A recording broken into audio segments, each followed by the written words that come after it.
ਦੇ ਨਾਲ ਕਹਿ ਰਹੀ ਵੈਸਟਰਨਾਈਜੇਸ਼ਨ ਪ੍ਰੋਸੈਸ ਦੇ ਨਾਲ ਕੀ ਹੋਇਆ ਕਿ the identity caste system in India ਸਭ ਤੋਂ ਵੱਡਾ ਜਿਹੜਾ ਇਨਫਲੂਐਂਸ ਹੋਇਆ ਕਾਸਟ ਸਿਸਟਮ ਜਿਹੜਾ ਬ੍ਰੇਕ ਹੋਣਾ ਸ਼ੁਰੂ ਹੋਇਆ। ਕਾਸਟਿਜ਼ਮ ਕਿਉਂਕਿ ਕਾਸਟ ਰਿਜਿਡਿਟੀ ਜਿਹੜੀ ਆ ਉਹ ਬ੍ਰੇਕ ਹੋਈ ਸ਼ੁਰੂ ਹੋਈ।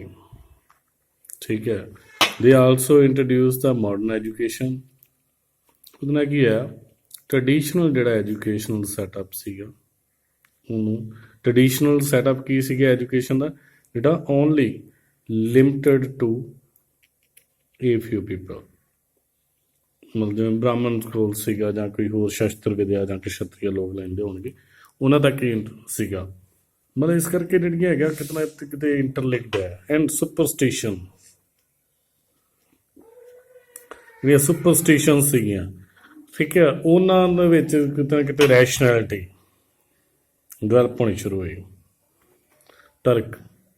ਕਿਉਂਕਿ ਇਹਦਾ ਮਾਡਰਨ ਐਜੂਕੇਸ਼ਨ ਨਾਲ ਵੀ ਸੰਬੰਧ ਹੈ ਵੈਸਟਰਨ ਕਲਚਰ ਕਿਉਂਕਿ ਕਿਤੇ ਨਾ ਕਿਤੇ ਉਹ ਰੈਸ਼ਨਲ ਸੁਸਾਇਟੀ ਆ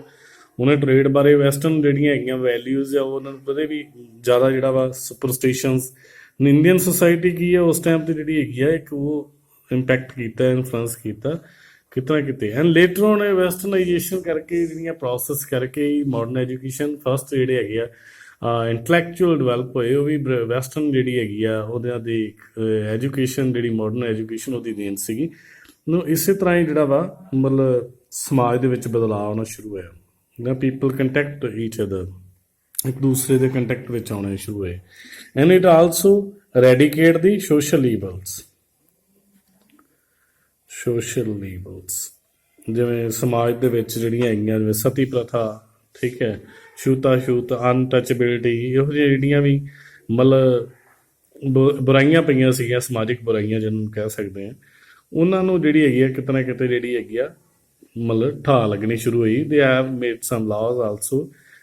prohibition to basically untouchability prohibition of sati pratha and there are other they have introduced and also give some kind of relaxations to the peoples who are vulnerable and it also restore the status of women by giving the chance of western ਕਿਉਂਕਿ western ਦੇ culture ਕਿਤਨਾ ਕਿਤੇ ਜਿਹੜੀਆਂ ਵੈਮਨ ਤੇ ਉਹਨਾਂ ਨੂੰ ਜਿਹੜੀ ਹੈਗੀ ਆ ਕੀ ਹੈ ਕਿ ਆਜ਼ਾਦੀ ਹੈ ਸੀਗੀ ਤਾਂ ਉਹ ਚੀਜ਼ਾਂ ਨੇ ਇਨਫਲੂਐਂਸ ਕੀਤਾ ਉਹਨਾਂ ਨੇ ਐਜੂਕੇਸ਼ਨ ਜਿਹੜੀ ਕਿਤੇ ਨਾ ਕਿਤੇ ਨਹੀਂ ਸੀਗੀ ਤਾਂ ਵੈਸਟਰਨ ਕਲਚਰ ਕਰਕੇ ਜਿਹੜੀਆਂ ਕਲਚਰਲ ਵੈਲਿਊ ਜਦੋਂ ਲੋਕੀ ਅਡਾਪਟ ਕਰਨ ਲੱਗੇ ਉਹਨਾਂ ਦੇ ਨਾਲ ਤਾਂ ਉਸ ਦੇ ਨਾਲ ਕੀ ਹੈ ਵੈਮਨ ਦੀ ਜਿਹੜੀ ਹੈਗੀ ਆ ਸਥਿਤੀ ਵੀ ਜਿਹੜੀ ਆ ਸਹੀ ਹੋਣੀ ਸ਼ੁਰੂ ਹੋ ਗਈ ਭਾਰਤ ਵਿੱਚ। ਤਾਂ ਇਸ ਤਰ੍ਹਾਂ ਜਿਹੜੀਆਂ ਹੈਗੀਆਂ ਵਾ ਇੰਪੈਕਟ ਪਿਆ ਠੀਕ ਹੈ।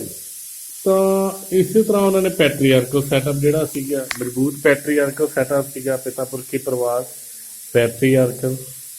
ਤਾਂ ਪੈਟਰੀਆਰਕੀ ਵੀ ਕਿਤੇ ਨਾ ਕਿਤੇ ਜਿਹੜੀ ਆ ਉਹਨੂੰ ਜਿਹੜੀ ਆ ਚੇਂਜ ਹੋਇਆ। And it also change our family system ਪਰਿਵਾਰਕ ਵਿਵਸਥਾ ਦੇ ਵਿੱਚ ਬਦਲਾਅ ਆਉਣੇ ਸ਼ੁਰੂ ਹੋਏ। And it also economic occupational changes happening in India ਕਿਉਂਕਿ ਆਕੂਪੇਸ਼ਨਲ ਚੇਂਜਸ ਜਿਹੜੀਆਂ ਵੈਸਟਰਨਾਈਜੇਸ਼ਨ ਪੱਛਮ ਦੇ ਕਰਕੇ ਜਿਹੜੀਆਂ ਇਸੇ ਤਰ੍ਹਾਂ ਪੱਛਮ ਦੇ ਜਿਹੜੀਆਂ ਹੈਗੀਆਂ ਵਾ ਇੰਡੀਵਿਜੂਅਲ ਜਿਹੜੀ ਹੈਗੀ ਇੰਡੀਵਿਜੂਅਲਿਜ਼ਮ ਨੂੰ ਬੜਾਵਾ ਦਿੱਤਾ ਠੀਕ ਹੈ ਵਿਅਕਤੀਵਾਦ ਨੂੰ ਭਾਵੇਂ ਉਹ ਜਿਹੜੀਆਂ ਹੈਗੀਆਂ ਭਾਵੇਂ ਸਾਡੇ ਸਮਾਜ ਦੇ ਵਿੱਚ ਕਲੈਕਟਿਵਿਜ਼ਮ ਸੀਗਾ ਇੰਡੀਵਿਜੂਅਲਿਜ਼ਮ ਹੈ ਠੀਕ ਹੈ ਮਟੀਰੀਅਲਿਸਟਿਕ ਜਿਹੜਾ ਆਸਪੈਕਟ ਹੈ ਉਹਦਾ ਪ੍ਰਸਾਰ ਹੋਇਆ ਠੀਕ ਹੈ। ਇਹਨਾਂ ਚੀਜ਼ਾਂ ਨੇ ਇਨਫਲੂਐਂਸ ਕੀਤਾ ਇੰਪੈਕਟ ਹੋਇਆ ਸੋਸਾਇਟੀ ਮਤਲਬ ਆਪਾਂ ਕਹਿ ਸਕਦੇ ਹਾਂ ਵੈਸਟਰਨ ਜਿਹੜੀਆਂ ਹੈਗੀਆਂ ਵਾ ਇੰਡੀਵਿਜੂਅਲਿਜ਼ਮ ਡਿਵੈਲਪ ਹੋਣਾ later on we are nowadays our society ਜਿਹੜੀ ਹੈ ਤਾਂ ਉਹਦੇ ਕਿਤੇ ਨਾ ਕਿਤੇ ਜਿਹੜੀ ਹੈਗਾ ਉਹ ਮਟੀਰੀਅਲਿਜ਼ਮ ਨੂੰ ਹੋਰ ਤਰੀਕੇ ਬਟ ਇਹ ਕਿ ਦੇ ਡਿਵੈਲਪਸ that ideology we western the ideology C western ਦੇ ਕਰਕੇ ਜਿਹੜੀ ਹੈ ਸਾਡੀ ਜਿਹੜੀ ਸਮਾਜ ਦੇ ਵਿੱਚ ਆਉਣੀ ਹੋਈ ਜਿਹਦੇ ਕਰਕੇ ਅੱਜ ਜਿਹੜੀ ਸਾਡੇ ਸੋਸ਼ਲ ਰਿਲੇਸ਼ਨਸ ਜਿਹੜੇ ਆ ਚੇਂਜ ਹੋਏ। ਇਸ ਤਰ੍ਹਾਂ ਪੱਛਮੀਕਰਨ ਦੇ ਬਹੁਤ ਸਾਰੇ ਜਿਹੜੇ ਪ੍ਰਭਾਵ ਪਾਏ ਆ ਸਾਡੇ ਸਮਾਜ 'ਤੇ ਬਹੁਤ ਸਾਰੀਆਂ ਜਿਹੜੀਆਂ ਬਦਲਾਅ ਲਿਆਉਂਦੇ ਆ ਤਾਂ ਪੱਛਮ ਦੇ ਪ੍ਰਸਾਰ ਦੇ ਨਾਲ ਜਿਹੜੀਆਂ ਭਾਰਤੀ ਸੰਸਕ੍ਰਿਤੀ ਦੇ ਵਿੱਚ ਕਲਚਰਲ ਜਿਹੜੀਆਂ ਵੈਲਿਊਜ਼ ਆ ਤੇਜ਼ੀ ਨਾਲ ਬਦਲ ਰਹੀਆਂ ਅਤੇ ਲੋਕ ਛੱਡ ਰਹੇ ਆ ਕਈ ਤਰ੍ਹਾਂ ਦੀਆਂ ਜਿਹੜੀਆਂ ਉਹਦੇ ਕਰਕੇ ਜਿਹੜੀਆਂ ਥੋੜ੍ਹੇ ਪੋਜ਼ੀਟਿਵ ਵੀ ਚੇਂਜਸ ਆਈਆਂ ਨੈਗੇਟਿਵ ਚੇਂਜਸ ਵੀ ਆਈਆਂ ਦੋਨੇ ਤਰ੍ਹਾਂ ਦੀਆਂ ਜਿਹੜੇ ਬਦਲਾਅ ਆਏ ਆ ਕਿਤੇ ਨਾ ਕਿਤੇ ਜਿਹੜੇ ਲੋਕ ਆਪਣੀ ਸੰਸਕ੍ਰਿਤੀ ਭਾਸ਼ਾਵਾਂ ਦਾ ਅਲੋਪ ਹੋਣਾ ਠੀਕ ਹੈ ਇੰਗਲਿਸ਼ ਲੈਂਗੁਏਜ ਨੂੰ ਜਿਹੜੀ ਬੜੋਤਰੀ ਦੇਣੀ ਭਾਸ਼ਾਵਾਂ ਜਿਹੜੀਆਂ ਲੈਂਗੁਏਜ ਜਿਹੜੀਆਂ ਵਾ ਉਹ ਕਿਤੇ ਨਾ ਕਿਤੇ ਜਿਹੜੀਆਂ ਅਲੋਪ ਹੋ ਰਹੀਆਂ ਲੋਕਲ ਲੈਂਗੁਏਜ ਇਸ ਤਰ੍ਹਾਂ ਜਿਹੜੀ ਹੈਗੀ ਕਿਤੇ ਨਾ ਕਿਤੇ ਜਿਹੜਾ ਵਾ ਸਮਾਜ ਦੇ ਵਿੱਚ ਬਦਲਾਅ ਆ ਰਿਹਾ ਹੈ। ਪੱਛਮੀਕਰਨ ਦੇ ਪ੍ਰਭਾਵ ਇਹਨਾਂ ਜਿਹਨੇ ਸਾਡੇ ਟੋਟਲ ਜਿਹੜਾ ਸੈਟਅਪ ਹੈ ਉਹਨੂੰ ਚੇਂਜ ਕੀਤਾ, ਟੋਟਲ ਸੈਟਅਪ ਇਸ